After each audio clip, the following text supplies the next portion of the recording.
So what other mistake is important? We are coming to plate stability. And this is one of the most important things you have to keep in mind. And let's see here one case where we did parallel technique. Before you have seen right angle technique. Now you see parallel technique in the frontal area.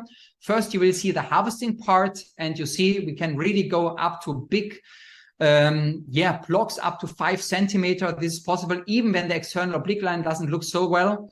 And we have usually a surplus of bone. So when you're trained in this method, usually you are not having not enough bone, but you have a surplus, you have too much bone. And sometimes you also have to throw some bone away.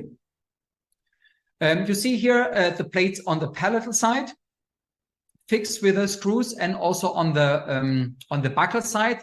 And as you see, because we don't have so much bone here for stability reason, so we have to use enough screws for giving good primary stability to these plates. If you see that the plate is still moving like a little bit, that means you have to use here another screw and to bring 100% stability into these cases.